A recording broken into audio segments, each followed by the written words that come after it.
किसी न किसी कारण से हमारे अंदर एक ऐसी विकृति आई है, हमारी बोलचाल में, हमारी व्यवहार में, हमारे कुछ शब्दों में हम नारी का अपमान करते हैं। दीदी, ओ दीदी, स्वभाव से, संस्कार से, रोजमर्रा की जिंदगी में नारी को अपमानित करने वाली हर बात से मुक्ति का संकल्प ले सकते हैं। भाइयों बहनों, बता दीजिए, इस देश में कभी किसी ने 50 करोड़ की गर्लफ्रेंड देखी है? नारी का गौरव राष्ट्र के सपने पूरे करने में बहुत बड़ी पूंजी बनने वाला है। 2002 के गुजरात दंगों में से एक केस बिल्किस बानो गैंगरेप और 7 परिवार वालों के हत्या के मामले में सजा पाए 11 दोषी लेकिन 15 साल बाद जेल से रिहा हो गए। वो आजाद हैं अब। गुजरात सरकार ने सभी 11 दोषियों को समय से पूर्व रिहाई दे दी। हिपोक्रेसी की भी सीमा होती है। नेता टाइप आधा काम मत करो, सब्सक्राइब के साथ साथ बेल आइकॉन भी दबाओ। देखिए, मोदी जी को समझना ना थोड़ा सा मुश्किल होता है, बिल्कुल सलमान खान की तरह। मैं दिल में आता हूं, समझ में नहीं। ठीक वैसे ही मोदी जी दिल में आते हैं, समझ में नहीं आते हैं, लेकिन दिल में तो लोगों के वो बसे हुए हैं और जो वो कहते हैं वो लोग मानते हैं। हमारी बेटियों को सुरक्षा न दे पाने वालों जनता माफ नहीं करेगी। और 2014 में मोदी सरकार आई भी। 2015 में मोदी जी ने अपना नया कैंपेन का आह्वान किया और महिलाओं को अब लगा अब तो आ गए हमारे अच्छे दिन, अब तो हम सेफ हैं। बेटी बचाओ बेटी पढ़ाओ। लेकिन उन्हीं की सरकार का डेटा हमें और कुछ बता रही है। इसीलिए तो सब कुछ कंफ्यूजिंग है कि बेटियां पैदा तो हो रही हैं, लेकिन सरकार की एनसीबी डेटा हमें यह बताती है कि 2001 से 2018 के बीच में इंडिया में रेप केसेस में 70% से ज्यादा की वृद्धि हुई है। जहां 2001 में पर 1 लाख 11.6 केसेस आते थे ऐसे, 2018 में 1 लाख में 19.8 ऐसे केसेस आने लगे। तो अत्याचार, जो वायलेंस जो विमेन के अगेंस्ट हो रहा था, वो बढ़ता ही जा रहा है। मैंने कांग्रेस के जो बुरे दिन थे वो अभी भी चल रहे हैं। इससे भी ज्यादा शर्म की बात, 2018 में तब तक 10% केसेस ही पूरा ट्रायल कर पाते थे। मैंने ट्रायल केस पूरा हो पाता था, उसमें से 73% में ऑफेंडर फ्री हो जाते थे। अब देखिए, ऑफेंडर फ्री होने के बहुत सारे इसमें कारण है, वो आपकी श्रद्धा है, क्या बिलीव करें क्या ना बिलीव करें। कुछ लोग जस्टिस सिस्टम में नहीं बिलीव करते हैं। कुछ लोग कहते हैं कि देखिए, क्रिमिनल इज ऑलवेज और many times known to the victim. बहुत बार एलिगेशंस को जबरन विड्रॉ कर लिया जाता है या कभी कॉम्प्रोमाइज हो जाता है। लीगल प्रोसेस बहुत कॉम्प्लिकेट होता है। लोग चाहते हैं कि अपनी जिंदगी से आगे चढ़े, या तो कोर्ट कचहरी के चक्कर पूरी जिंदगी कौन लगाए। और हां, यह बात भी सच है कि इंक्रीज्ड रिपोर्टिंग भी हुई है। जब अवेयरनेस और नॉलेज बढ़ा है तो फिर इंक्रीज्ड रिपोर्टाज ऑफ रेप भी हुआ है, लेकिन तब भी जो ऑफिशियल आंकड़े हैं वो सच्चाई से बहुत कम है। लेकिन नेट फैक्ट यह है कि ये जो घिनौना अपराध है, ये जो क्राइम अगेंस्ट वुमेन है, जो रेप है, वो अभी भी उतनी ही रेट पे चल रहा है, उससे आगे जा रहा है। इंडिया की अगर आप रैंकिंग की बात करें इंटरनेशनल लेवल पे, तो 148 आउट ऑफ 170 कंट्रीज, नीचे से ऊपर से नहीं, 148 आउट ऑफ 170 कंट्रीज में रहता है women peace and security index 2021 में। कुछ आंकड़े तो ऐसे हैं कि बांग्लादेश और नाइजीरिया से भी ज्यादा खराब है हमारे कुछ स्टेट्स।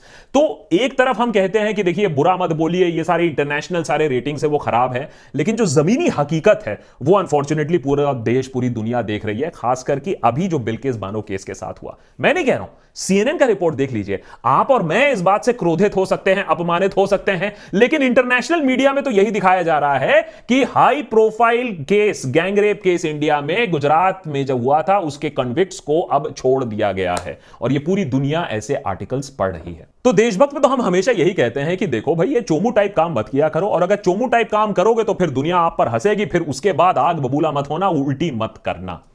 तो क्या है ये बिल्किस बानो केस, और क्या है ये जो 11 गैंगरेपिस्ट को जो छोड़ दिया गया है, और हमारे लिए इतनी शर्मनाक बात क्यों है? उसके लिए उससे पहले समझना पड़ेगा कि ऐसा कौन सा जादुई लॉ है जिसके अंडर कन्विक्टेड, एलिजेड नहीं, कन्विक्टेड गैंगरेपिस्ट को इस तरीके से छोड़ दिया गया। देखिए, ये बहुत कम इस्तेमाल होता है ये लॉ।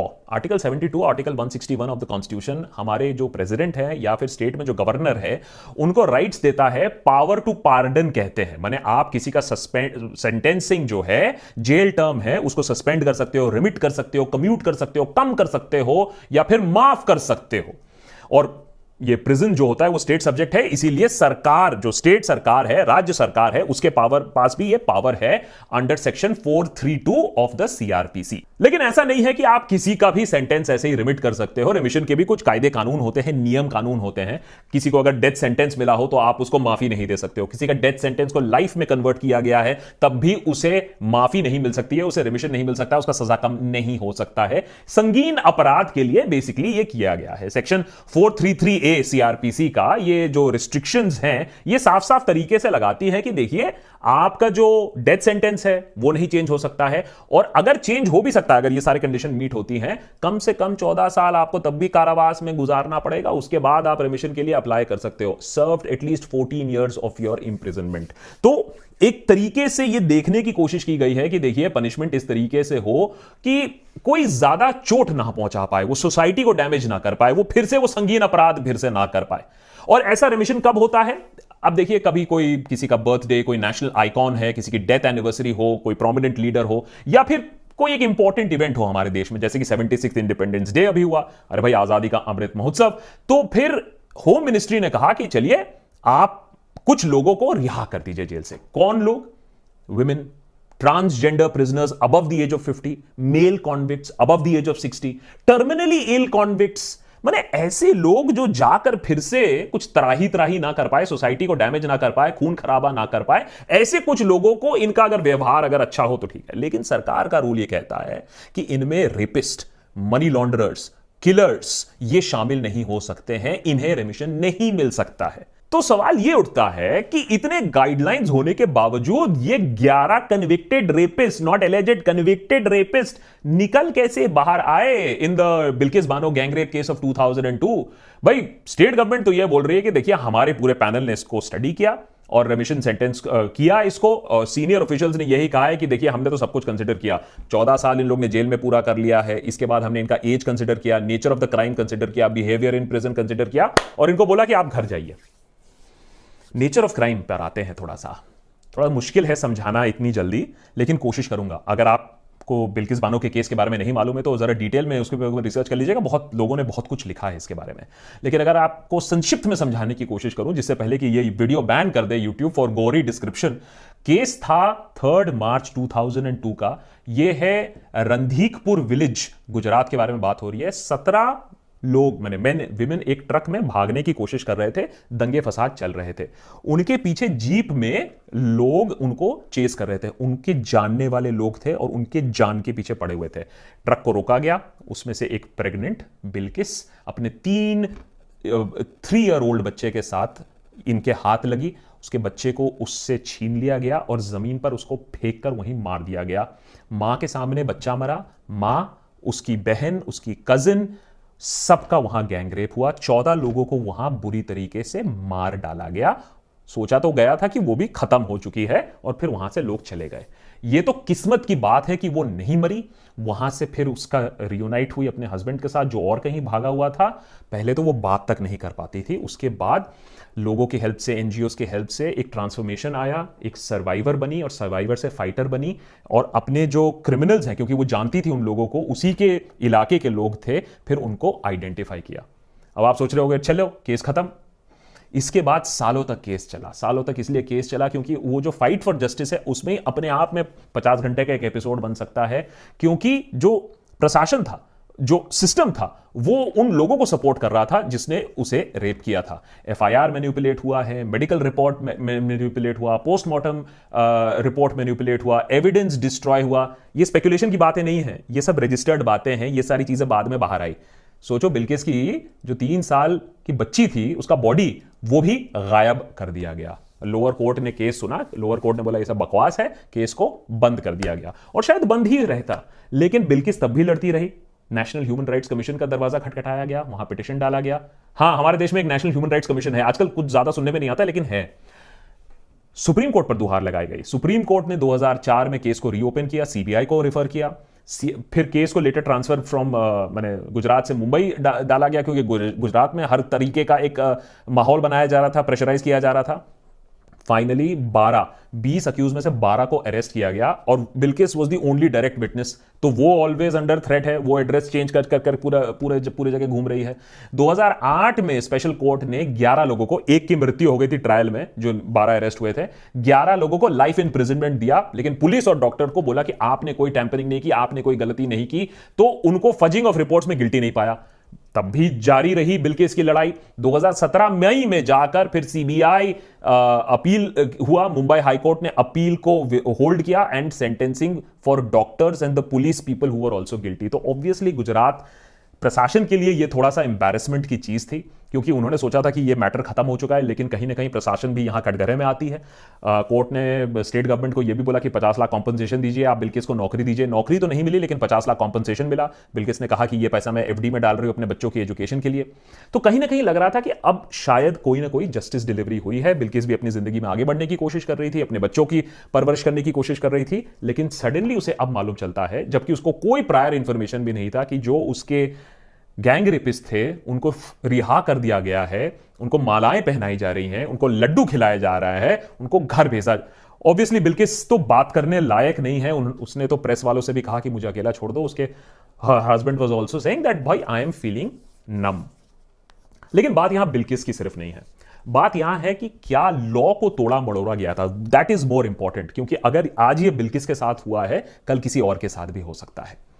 मजेदार बात यह है कि गुजरात गवर्नमेंट ने एक पॉलिसी बनाई थी फॉर रिमिशन, एक फ्रेश पॉलिसी बनाई थी 2014 में, जो कि अभी तक लागू है। उसमें एक एनेक्स्चर है जिसमें साफ साफ लिखा हुआ है कि रिमिशन किसको मिल सकता है, किसको नहीं मिल सकता है। और उनमें से साफ साफ यह भी लिखा हुआ है कि कोई क्राइम जिसको इन्वेस्टिगेट कर रही है सेंट्रल गवर्नमेंट, माने any agency made under the Delhi special police establishment act, जिसके अंडर सीबीआई भी आती है, जिसने बिल्किस का केस इन्वेस्टिगेट किया है, उसमें रिमिशन नहीं हो सकता है। Person convicted for murder, rape, gang rape, उसमें रिमिशन की आपकी पॉलिसी ही नहीं है, आप कंसिडर ही नहीं किए जा सकते हो। नॉट टू मेंशन ये जो पार्डन सिस्टम है, रिमिशन सिस्टम है, ये बहुत मुश्किल है, ऐसे किसी को नहीं मिल जाती है। तो जब पॉलिसी इतनी क्लियर है, तो ये लोग जेल से बाहर कैसे निकले? यहां आता है खेल, यहां आता है मास्टर स्ट्रोक, यहां आता है चाणक्य नीति। 1992 की जो पुरानी पॉलिसी थी स्टेट की, जिसमें ये जो एग्जेम्पशंस थे ये नहीं थे, उसमें कोई भी जिसको रिमिशन मिल सकता था उसको प्ले में लाया गया। 1992 खत्म हो चुकी है पॉलिसी, 2014 की पॉलिसी अभी चल रही है, लेकिन खोद खाद के एक पॉलिसी को निकाला गया, क्योंकि यह बोला गया कि देखिए सीबीआई कोर्ट ने तो जजमेंट 2008 में पास किया था, तो हम 2014 की पॉलिसी में कैसे उनको ट्रीट करें। तो पुराना एक एक्सपायर्ड पॉलिसी को बाहर निकाला गया और उन्हें बोला गया कि आप घर जाइए। जिस बात पर कांग्रेस अभी निशाना साध रही है बीजेपी के ऊपर कि आप 1992 का रिमिशन पॉलिसी कैसे इस्तेमाल कर सकते हो, 2014 का करना चाहिए आपको। 1992 की पॉलिसी तो आपको स्टेट गवर्नमेंट की वेबसाइट तक नहीं मिलेगी, वो तो अपने आप खत्म कर दिया गया था। मोदी सरकार ने गुजरात में खत्म किया था 2013 में, और 2014 में नई पॉलिसी आ गई थी। तो कहीं ना कहीं लॉ को, लूप होल को तोड़ा गया है, मरोड़ा गया है, और एक संगीन जो अपराध हुआ था, एक हाई प्रोफाइल अपराध हुआ था, उसमें लोगों को छोड़ दिया गया। दूसरा एक और सवाल उठता है कि इन्वेस्टिगेशन तो सीबीआई ने किया था, सेंट्रल गवर्नमेंट के अंडर किया था, तो सेक्शन 235(1)(a) जो क्रिमिनल प्रोसीजर कोड है, उसके अकॉर्डिंग तो सेंट्रल एजेंसी के साथ आपको कंसल्ट करना होगा before you can give remission. तो क्या गुजरात सरकार ने सेंट्रल गवर्नमेंट के साथ बात किया था? क्या होम मिनिस्ट्री इसमें इन्वॉल्व थी? क्या अमित शाह ने इसकी परमिशन दी थी? क्या होम मिनिस्ट्री ने इसको रोकना सही सोचा था? क्योंकि कहीं ना कहीं तो बात सच है कि ये इस ऑर्डर को वापस लेना चाहिए, क्योंकि ये कहीं ना कहीं तो क्लियर नहीं है। आपने ऐसे 11 लोगों को, जिसने इतना संगीन अपराध किया है, उनको ऐसे कैसे छोड़ सकते हो? गुजरात गवर्नमेंट खैर इसके जवाब में तो अभी भी अड़ी हुई है कि हमने कोई गलत काम नहीं किया, 1992 की रिलीज पॉलिसी एप्लीकेबल है, हमने वही क्लॉज उसको इस्तेमाल किया था। लेकिन आप सोचिए पॉलिटिक्स क्या चीज है, जो एक पॉलिसी जिसके बारे में आपने और हमने ज्यादा सुना नहीं होगा। आप बताइए, आप कितने ऐसे हाई प्रोफाइल केसेस जानते हो जहां ऐसे लोगों को घर जाने दिया सडनली? लेकिन इसके लिए जो कमेटी बैठती है, उसमें डिस्ट्रिक्ट मैजिस्ट्रेट होते हैं, जेल सुपरिटेंडेंट होता है, डिस्ट्रिक्ट सेशंस जज बैठते हैं, सुपरिटेंडेंट ऑफ पुलिस बैठते हैं, लोगों का history, geography, behaviour in prison सब कुछ देखा जाता है, और उसके बाद उनको घर जाने दिया जाता है। तो सोचिए कहां कहां लेवल्स तक इसको किया गया था, जिससे ये संगीन अपराध करने वाले लोगों को जाने दिया गया है। ऑब्वियसली इस चीज पर आउटरेज हो रहा है। लेकिन बात सिर्फ इन 11 लोगों की नहीं है, बात है कि ये एक मैसेज क्या दे रहा है। क्योंकि आप सोचिए, बाबू बजरंगी माया कोडनानी जिसको कन्विक्ट किया गया था, फिर एक्विट कर दिया गया, और अब बिल्किस बानो के रेपिस्ट जिनको घर जाने दिया जा रहा है। एक क्रोनोलॉजी आप समझ सकते हैं, बहुत क्लियर है। एक मैसेजिंग जा रहा है कि देखिए, अगर आप सही साइड में हो, अगर आपके कॉन्टैक्ट सही साइड पे होंगे तो आप कुछ भी कर लीजिए, लॉ आपके साथ ही रहेगा। जैसा कि रिसेंटली हमने एक सोसाइटी में भी देखा जहां एक पार्टी मेंबर जाकर विमेन के साथ भी बदतमीजी से बात कर सकता है, उन्हें धक्कम धुक्की दे सकता है। तो ये एक क्लियर मैसेज देने की कोशिश कर रहा है एक सोसाइटी में जहां ऑलरेडी इतने केसेस ऑफ मैरिटल रेप हैं, सेक्सुअल हैरेसमेंट है, हैरेसमेंट बाय अथॉरिटीज है, ऑफेंसेस अगेंस्ट चिल्ड्रन है, मॉलेस्टेशन है, ईव टीजिंग है। ऑलरेडी इतने सारे केसेस होते हैं और उसके ऊपर आप एक मैसेजिंग देने की कोशिश कर रहे हो कि कुछ लोगों के लिए लॉ का भी कोई रेलेवेंस नहीं है, they are above the law, कि भाई मैं गैंग रेप भी कर सकता हूं और मुझे छोड़ दिया जाएगा। और ये मत सोचिए कि ये सिर्फ एक पार्टी और या एक स्टेट का प्रॉब्लम है। केरला में एक और कंट्रोवर्शियल जजमेंट अभी आता है जब कोर्ट बोलती है कि नहीं, आपने सेक्सुअल हैरेसमेंट का केस फाइल किया है, हम आपको बिलीव नहीं करते। ठीक है, मत बिलीव करिए, हो सकता है मोटिवेटेड हो सकता है भाई, ऐसी भी चीजें होती हैं। लेकिन देखिए रीजनिंग क्या है कोर्ट की। आपका कोर्ट आपको यह रीजनिंग दे रहा है कि आपने प्रोवोकेटिव कपड़े पहने हैं तो हम आपकी बात बिलीव नहीं करेंगे कि प्रोवोकेटिव कपड़े पहनने के बाद आपका हैरेसमेंट हुआ है, आपका सेक्सुअल हैरेसमेंट हुआ है। यह लॉजिक, यह दलील कोर्ट की तरफ से आ रही है। तो यह थोड़ा सा ये चिंताजनक बात तो है। देखिए, यह बात तो सही है कि लोगों को अब डाउट होने लगा है कि ये जो बेटी बचाओ का जो नारा है, ये नारा है या यह वार्निंग है, क्योंकि अभी तो लग रहा है कि बेटियां बचानी पड़ेंगी जिस रेट पे चीजें जा रही हैं। लेकिन एक रिक्वेस्ट जरूर है सरकार से कि ये जो गैंग रेपिस्ट आपने रिलीज किए हैं, इनको आप वापस जेल में डालिए। ये जो ऑर्डर है ऑफ रिलीज, इसको रिसेंड करिए, क्योंकि ये कहीं ना कहीं एक बहुत गंदा मैसेज दे रहा है। और आप आपकी जो भी पॉलिटिकल थिंकिंग हो, लेकिन इससे तो शायद अग्री नहीं करेगी। 15 लाख आए ना आए कोई टेंशन नहीं है, लेकिन महिलाओं को अगर सुरक्षा ना मिल पाए तो कहीं ना कहीं जाकर वो भी आपको माफ नहीं करेंगी। नेता टाइप आधा काम मत करो, सब्सक्राइब के साथ साथ बेल आइकॉन भी दबाओ।